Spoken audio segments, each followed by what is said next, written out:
Hello, welcome back to another episode of the Unlabelled Porgus. Today, we will be inspecting the landscapes of Broome, WA, in Australia. By the way, this thing is a barbecue. I noticed it fairly recently, and it doesn't look like one. It's even broken.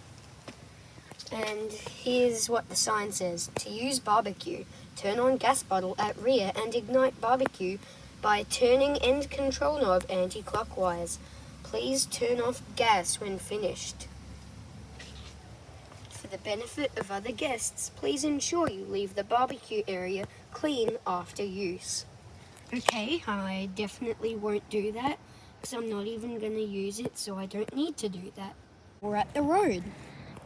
As you'll see, there is a bus stop. You might not be able to see it. And there should be one over this way.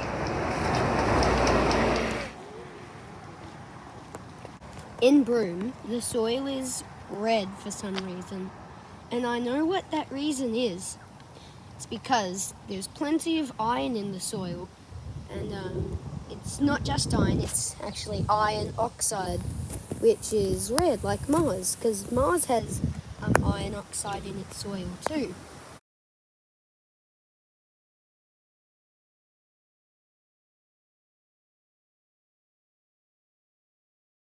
This is another great sample of the red soil at Broome. Now, I'm at the beach. Pretty excited because it's got a good view, though there's not really anything to see, is there? But it's still nice because the waves are calming. The sand is nice and soft here, but then right here it gets to packed sand. Over there it's mixed sand. So let's just walk along the sand. What might this be? Crab hole? I did see some crabs recently.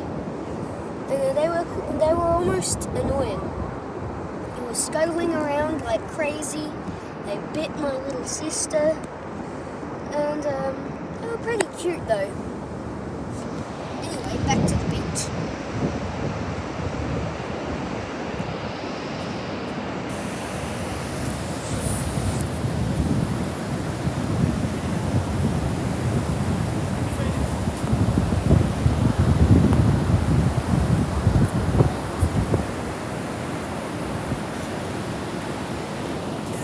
Sand here is so packed, and it rained this morning, so it looks like it's got tiny little craters. You might not be able to notice it. It's also got footprints too. Those tiny little holes. Anyway, I'm going. As you can see, there's some lifeguards over there, and the area that you can swim in today is quite small. The lifeguards aren't watching the area much, which is sad. There's so many people here. How do the lifeguards keep track of all? And there's rocks over there. Yeah. As you can see, that building there, you might notice it's got quite a white roof. I don't know why it's got a white roof either. But one thing I do know, it's a lifeguard building thing, whatever. Soon the sand will get wet. You might notice I'm trying to speak louder because the waves are pretty loud and they're pretty big. The grey sky over there, that's thanks to Cyclone Elsa, a newly developed cyclone which is heading towards an area near Roebuck Bay. People in WA are experiencing some stormy weather now because Cyclone Elsa is about to hit Friday tomorrow. in the morning or this evening. Anyway, this sand here is some very nice sand. It's very soft, it's got little pieces of shells in it. It looks like a fingernail, it's sort of gross. But it looks like a corn kernel too. It's weird how it does that, how it looks like two things at once. But it's also interesting, because there's many of them. There's a lot of them. There's a lot of them. In fact, if you walk over the beach, you'll notice there are probably, let me think, about, how many do you reckon would be there?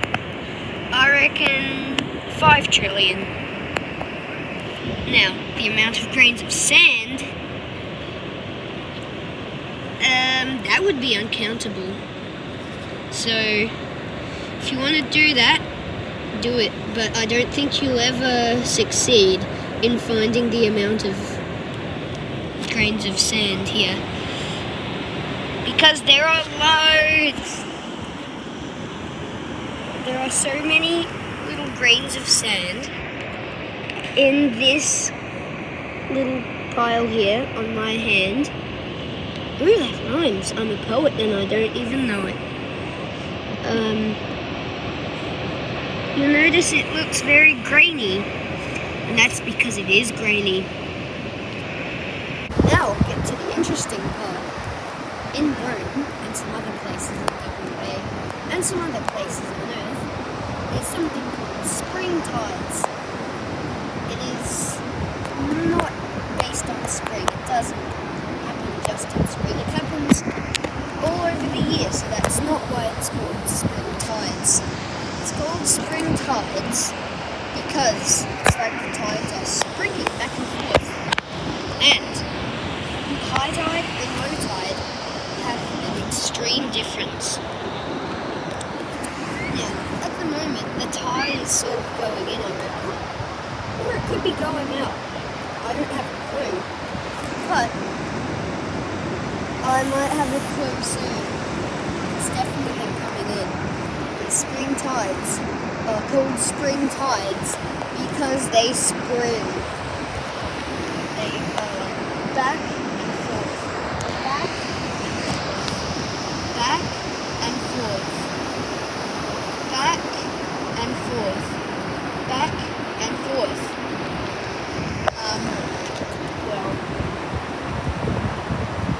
Lots of cars get destroyed due to this. These spring tides. The tides often go out about, let's say, 3 kilometers. Sometimes it goes out 15 kilometers.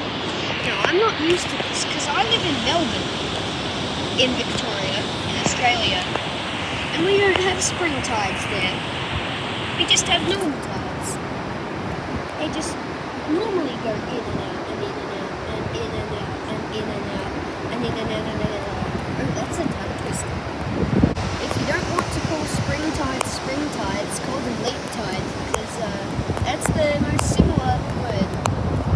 That's similar to spring. Leap and spring. It's the same thing, right? Oh, again, I'm a poet and I didn't even know it. Now, a piece of information. Broom is not called broom. It's not named after the broom that you sweep things with. It's spelled B-R-O-O-M-E. And I don't know why it's called broom with an E. And I don't know why it would be called broom without an E, the one that you sweep with, either. If it was. So yeah, in case you didn't notice, this video is sponsored by the Frog Scuttle industry.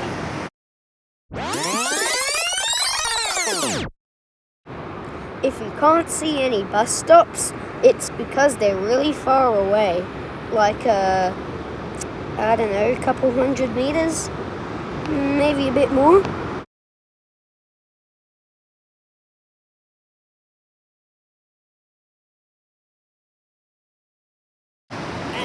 spring tides just got me. Like, I was just sitting there, waiting, just relaxing. And then this wave just went right over my shoes. Thanks for watching. And always remember to like and subscribe.